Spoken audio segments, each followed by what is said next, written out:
Yeah, we'll get it.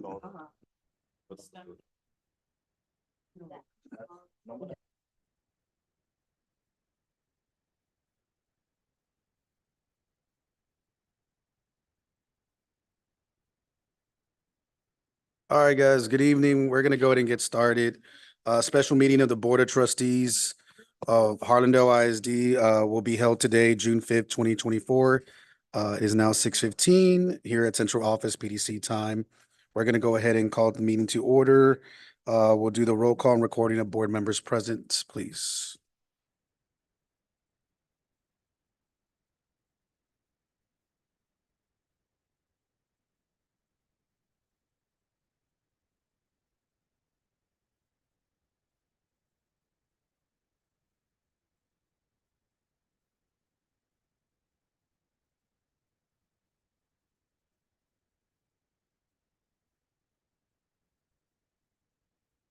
Oh, it's open, guys. We can go ahead and close it. All right, we do declare a quorum present, so we're going to go ahead and proceed. We also have Dr. Castleberry here with us as well, so welcome him. And then Mr. Soto, if you don't mind introducing yourself and the your staff members. Yes, Mr. Chair, Board of Trustees, HISD Committee. This evening, we have our Assistant Superintendent for Business and Finance, Mr. Flores. Here. We have our Executive Director of Operations, Dr. Hinojosa. Here. We have our Assistant Superintendent for Curriculum Instruction, Ms. Casey. Here. We have our Executive Director of Human Resources, Dr. Salinas. Here. And we have our Public Information Officer, Ms. Vieira. Here. All right, thank you, sir. And as Ms. Juarez noted to me earlier, there is no public comment since no one signed up for it. So we'll proceed to item 3. The board will conduct a budget work session with the superintendent and staff for the 2024-2025 budget. So Mr. Soto, is this to Mr. Flores? Before we start, Mr. Chair, Board of Trustees, we're going to have a pivot on the recommendation that we had last week. Just feeling how the 16 Bexar County superintendents and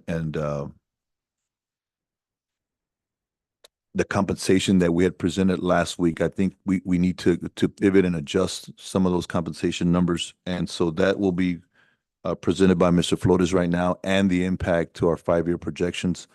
Again, when we do increase it, if the board does choose to increase it, we need to see on how it impacts our budget. And so it'll show you the projections on an annual basis, and Mr. Flores will go into detail.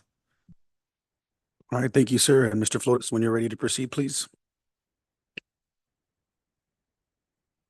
Yes. Good evening, Board President, members of the board, Mr. Soto, Superintendent of Schools, and staff. Tonight we'll go over tonight's workshop. We'll do the 2024-2025 compensation plan, the updated plan, along with updated 2024-25 budget projections and additional preliminary tax rate information that was received from Bexar County. During last week's budget workshop, we discussed the different school districts that have contributed to the surveys in the school districts and the market, and our market graph as where we stand in comparison to the 5-year, 10-year, 15-year, and 20-year regarding those other school districts. The recommendation, as Mr. Soto mentioned, we are looking at what other districts are doing across the area, and we want to make sure that we are able to retain and recruit staff within the district. So at this time, we are changing our recommendation and our budget for 24-25 to recommend to the Board of Trustees adopt a 2% general pay increase across the board for all staff. For teachers, on the teacher's pay structure, the general pay increase is calculated off of the median. And for all other pay groups, the GPI is calculated off a percentage of midpoint, including equity adjustments.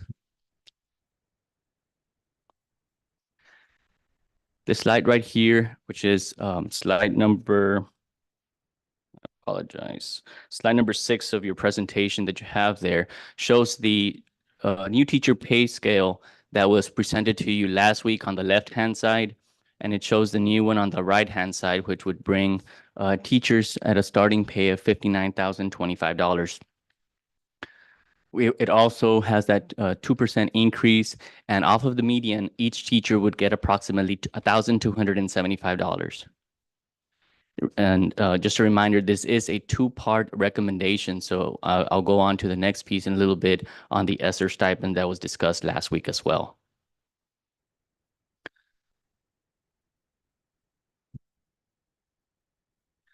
There's some additional compensation items presented.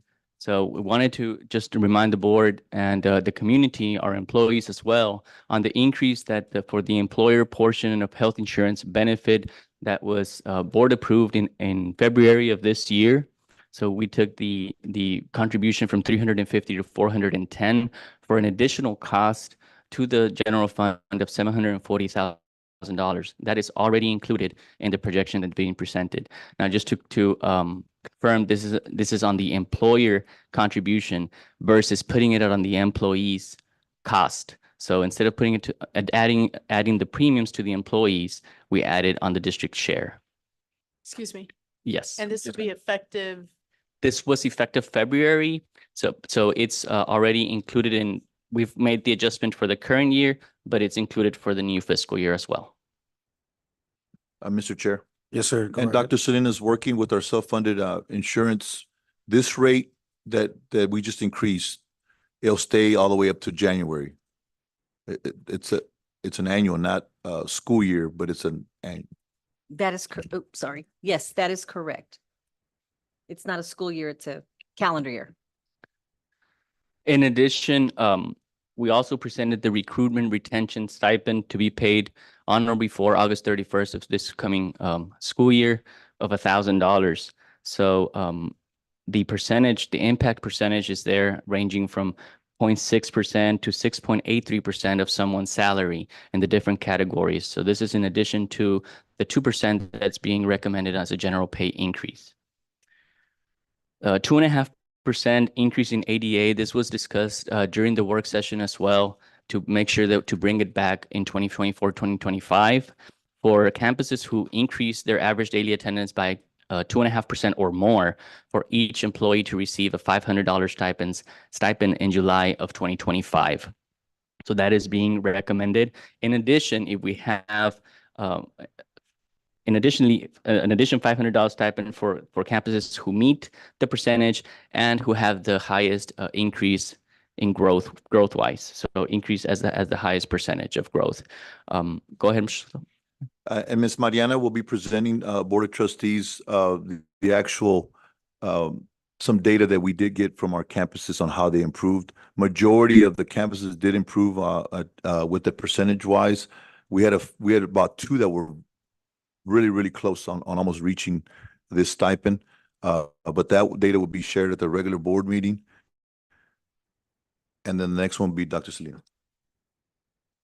And we are also having the attendance stipend, and this stipend was achieved by about 267 staff members, teachers this year, and for a total payout that's going to be done in July of $115,000. So this is for all staff, all teachers who miss 10 or less days, or really 9 or less days. But if they have perfect attendance 10 days and they don't use any of them, they get $1,000. If they miss it one day, they get $900. So 267 teachers benefited from this program, from this stipend this year. So we're bringing it back for our 24-25 school year as well.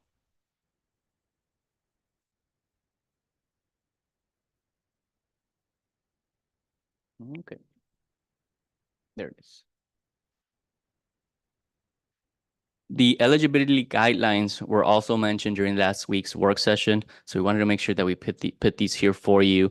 All employees who return, who are currently employed in the 23-24 school year and return for 24-25 would be eligible as long as they are employed at the time of payment. For recruitment wise, employees who are hired on or before August 1st of 2024 would receive the payment. And anyone who separates employment and does not complete their contract, their working days, then we'll have to do an adjustment on their final payment and prorate for the amount of days that they actually did work. So that'll help us not just issue the payment and for some reason they resign the following week or so. We'll do that adjustment at that time. Employees on FMLA or paid administrative leave are eligible for the payment. However, employees who may be on suspension or unpaid leave would not be eligible for the payment.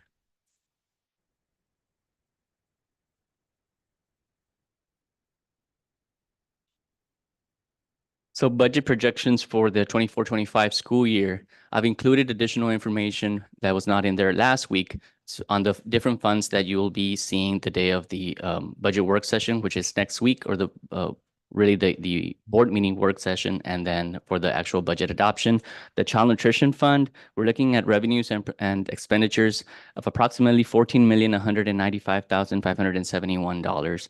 And those are the different local, state, and federal revenue sources and how they're being spent by object code in which payroll, of course, and supplies and food being the highest on food costs.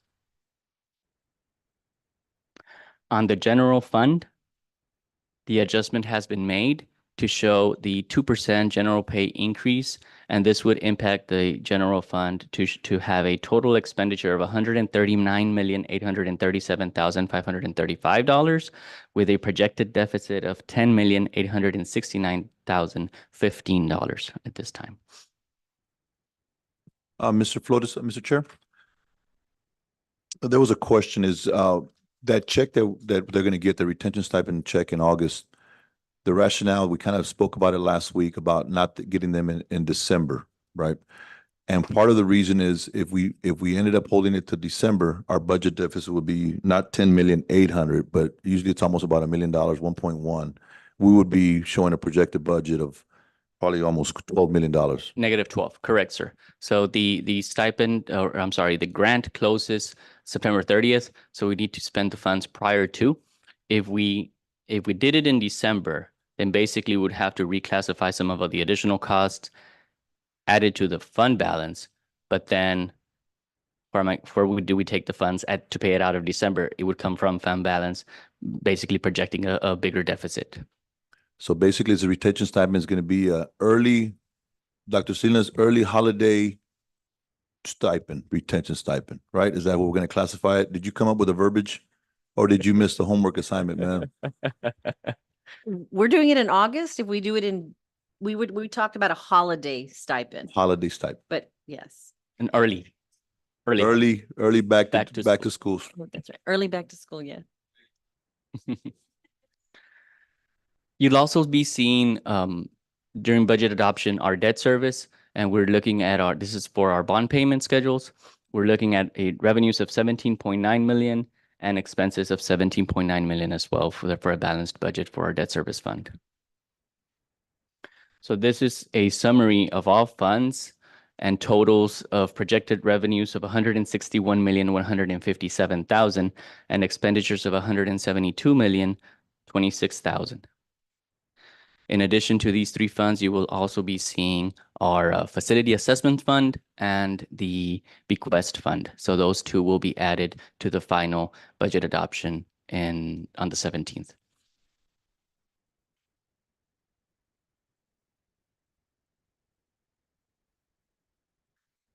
The 5-year projection updated to show the latest numbers that were presented is shown on this screen.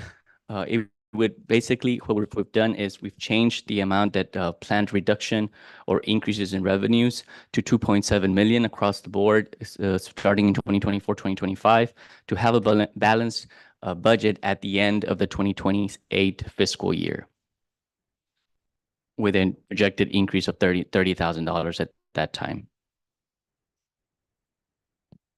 Now, like Mr. Soto mentioned last week, this is if nothing else changes, right? So once the biennium opens, we're not planning on any increases unless it actually happens. But if it does, then we will come back to the board and update the numbers for you. And also, as we continue to look at ways that we can be more effective or efficient on the expense side, we will continue to modify those figures at that time.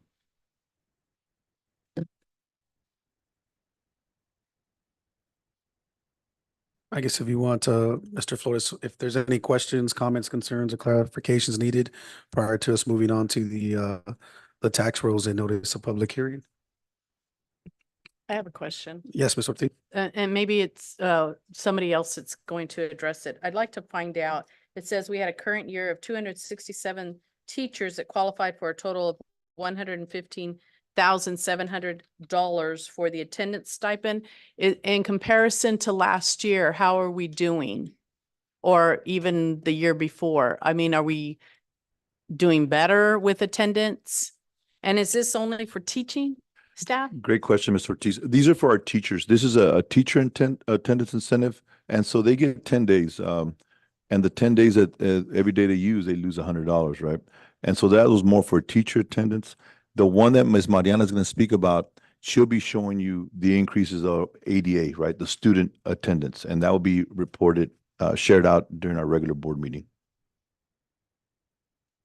But I was just wondering, because I know that our calendar reflected a whole bunch of specific to attendance for our teachers and staff missing on Mondays and Fridays. And y'all were very creative, very good to our staff in making a calendar that would help them with those Mondays and Fridays. And so I was just wondering if our attendance stipend if we had a more teachers than last year or the year before, or, is there? I have Because- those numbers for you. We started this in 2022. At that time, we had 491 staff members qualify for a total of $226,000.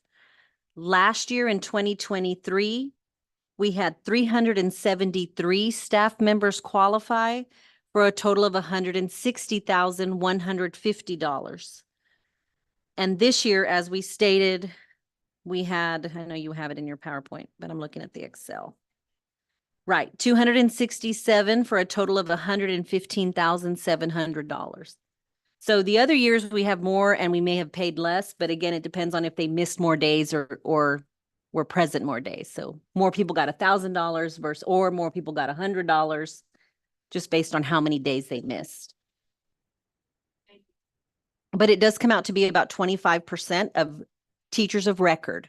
So we're only using teachers of record. So to qualify, you have to be a teacher who has a class roster. So you have students assigned to you.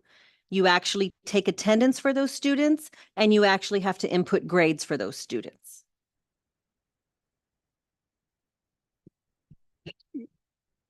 Ms. Ortiz, any others on that? And I guess just based on that, based on the information shared about attendance incentives that we've had since 2022, how does that continue to support meeting the needs of our students on a daily basis, Mr. Soto? Yes, great question. And that's why we kind of ramped up the compensation plan to stay competitive with the other schools as Ms. Casey and her team share the data of the STAR and the EOC scores. Accountability is showing that the campuses that have the certified teacher present and on those campuses fully staffed with those teachers are showing more progress than the campuses that are not. Thank you for clarifying that, sir. And Ms. Cavazos, do you have a question, ma'am? No, he just answered. Anyone else have any comments, concerns, or clarification needed on this piece? Mr. Chair? Luna? Yeah, on the recommendations on, I'm still confused a little bit about the teacher structure, the GPI calculated the percent market median salary. Where do we get the market median salary from? So we utilize the TASB surveys that are placed in Bexar County. So all the school districts who participated in the survey, that is the amounts that we utilize. And on the teacher salaries, is that calculated on the midpoint too, or just percentage across the board? It's off of midpoint, off of the median market, yes. And I heard your argument last week about your midpoint. I've never agreed about the midpoint. I was an employee here. You might know that. The thing is that I was wondering, I don't know why, I always don't know exactly why TASB didn't recommend the midpoint, but as an employee here, I would say the perception is that why am I getting less money per year than this new person? I've been devoted more to this district than this person. Because you argued last week that, well, then they perceive they're being worthy and they get a bigger piece of the pie. But on the reverse of that would be is that the loyal employees here feel that they should be getting more because they stayed with our district. And so you had stated that you know, comparing a 5-year person versus a 10-year person, maybe the 5-year person gets a bigger increase because they're below the midpoint, so to speak. So that's what I was just wondering, why we just don't go across the board. I haven't heard really why the argument, why we don't do that, to satisfy what I'm thinking, why? Because as we know, we're building up the younger, but the younger employees, I still feel the older employees need to have that perception of they're being valued. And so that's why I argue against that. You know, I know that's probably old school thinking. You know, people used to think because you're the oldest one here, you always had a job. That went out years ago. But people in their minds still kept, well, I'm going to lose my job because I've been here for 30 years. But that perception is still there in the community and still in our workforce. And I've only been out of the workforce for a few years. So I know that's a thing with our employees that they feel very strong about, that they need to feel valued. Thank you. Yes, sir. So I guess, and on top of that piece, when it comes to, I'm just blanking. I was trying to explain something to Mr. Soto, but it was actually something else when it comes to, the positions that we have in place, and the positions of, okay, so let me go back. Okay, now I got it. So, you know, when you're doing a strategic question, you're trying to find a way to phrase it. So, based on off the you know, obviously the deficits that we're facing and the focus that we're putting on making sure we meet the needs of our kids, are we going to be losing out on any pieces that are related to the wraparound services, Mr. Soto? Or are we still be able to be competitive in making sure that our students are equipped with the knowledge and skills and the tools they need to be successful? Great question, sir. And we're evaluating every program. We have a team that is also doing that, a part of the strategic committee that is doing that, and they're going to be doing that throughout the year. I'm proud to say, you know, we came into this job, all of us, is to advocate for our children, and as we keep guiding this educational system, we're providing more and more services for our children, right? We feed them, we clothe them, as you said, wraparound service with counseling and social workers, and CIS is another one, you know, and there's some surrounding school districts that have cut CIS. You know, you're talking about an expenditure of almost close to $1 million that the district spends on CIS. We here at Harlingen are keeping it. We believe they are added benefit to our children and community, and so those are some of the programs that we have looked at and we've evaluated, and we said, you know what, our children need these to survive and move forward. And so as of right now, Ms. Casey, correct me if I'm wrong, but I really don't see a program that's going to hinder our kids from being successful that we have cut. All right, thank you for clarifying that, sir.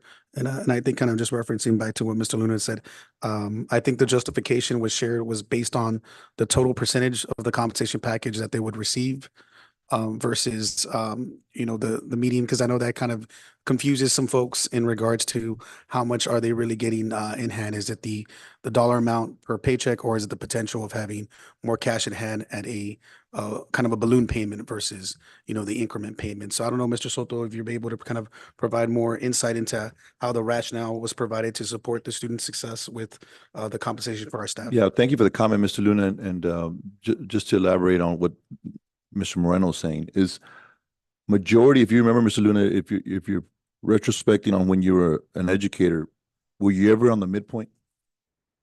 Eventually, when you were probably towards the end of your career, majority of our employees are never going to be at midpoint. And so the raise goes to the midpoint, not based on their salary. So if we go on their salary, and I'm a first-year teacher, I'm not going to be by the midpoint. It's my first year teaching. I'm not going to be at the midpoint. But whereas you are a little bit at midpoint or above, which is a handful of employees, Dr. Salinas, I know you had mentioned this. There's a handful of employees that are at midpoint or above. I understand their loyalty and they would get compensated for that. But the majority of our employees would lose out money if they went based on salary rather than midpoint. And so we're looking at the greater whole of the district. And I understand about loyalty. That's where the $1,000 comes in and saying, you know what, you're coming back to Harlandale. Here's $1,000, as Mr. Moreno alluded to, and that's to everyone that stays here at Harlandale. Any other comments, concerns, or clarification needed on this piece? And I know as we get further and further, that there is opportunity to continue asking those type of strategic questions to satisfy our understanding of the budget, to ensure that we provide the best foot forward for our district. So please, I encourage our team to continue to ask those type of questions and those and keep that philosophy, and please email any questions towards our staff, towards Mr. Soto, and then we could disseminate it to the appropriate staff member. But yes, I guess if there's no comments or concerns, clarification, we can proceed to the next piece. All right, Mr. Flotis, we'll go, and keep in mind, we still have another work session and we have another actual regular board meeting, so we still have plenty of time to discuss. So we have the tax rolls and the notice of public hearing. Mr. Flotis? Yes, sir. So moving on to the preliminary tax roll values.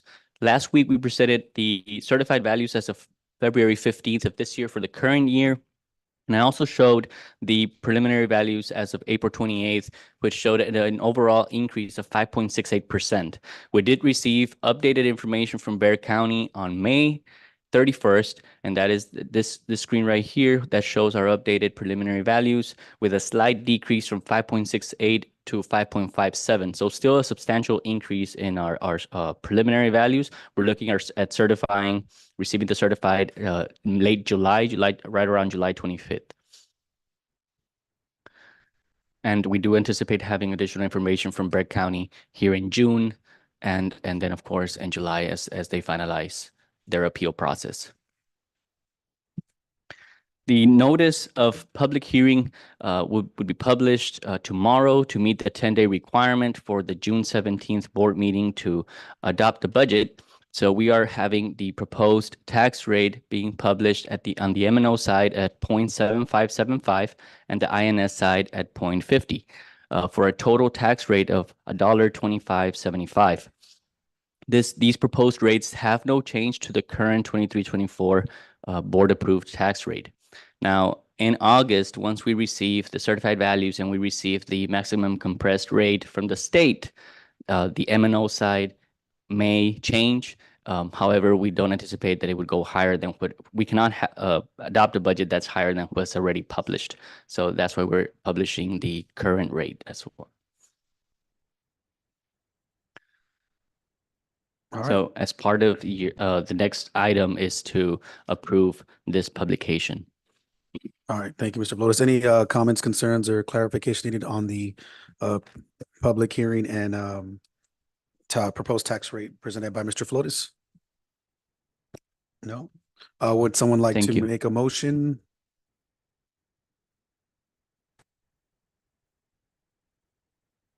So on, Ms. Cavazos?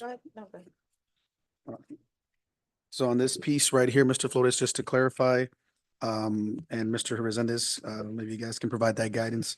Do you need me just to approve as discussed, or how would you want me to? As go about it? presented is fine. I think, the 0.7575 and 0.500 is 1.2575. And that's the maximum tax rate that we're going to tax, and it has to be published. So as presented is just fine. I move that we proceed as presented. Okay. Anyone else want to say something before I make the motion?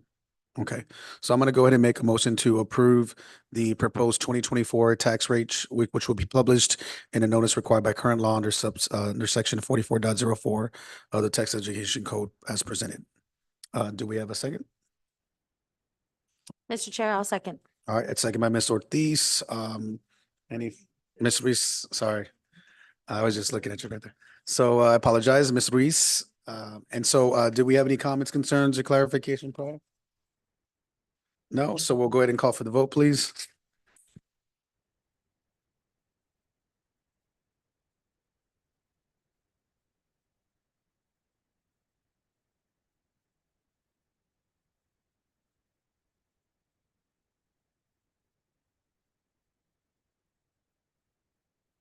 Voting's open. We can go ahead and close. All right, motion carries. All right. So we'll go ahead and move to the next item. And I think before a couple of two things that I'd like to just acknowledge. First and foremost, I think it would be remiss of us as a team to not thank our communication staff and all our team in preparing such exquisite moments for our community and our kids. And so we want to thank you for all the hard work that you guys did in putting together such a fantastic series of graduations and commencements. So thank you guys very much. I'm sure our team didn't want to wait till 2 more weeks to let you guys know that, and I'm sure they've all shared and echoed different things to you. So wanted to do that as first, and then the second piece is Ms. Ortiz. It is your birthday tomorrow, so I know we kind of did it last week, but we just want to also acknowledge a happy early birthday to you.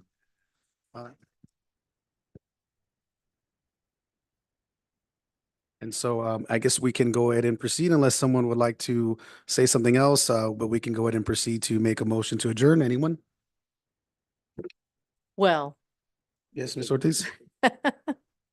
I move that we adjourn. Perfect. Thank you, Ms. Ortiz. Do we have a second? Mr. Chow, second. All right, a second by Ms. Ruiz. Thank you guys for clarifying earlier for me. We'll go ahead and proceed to the vote.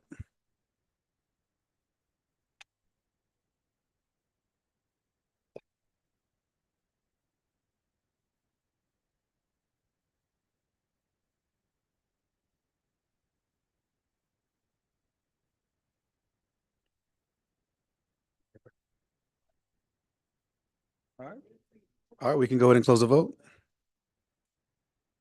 All right, motion carries. It is now 6:47 and we are adjourned. So thank you everyone for joining us and we'll see you guys next week.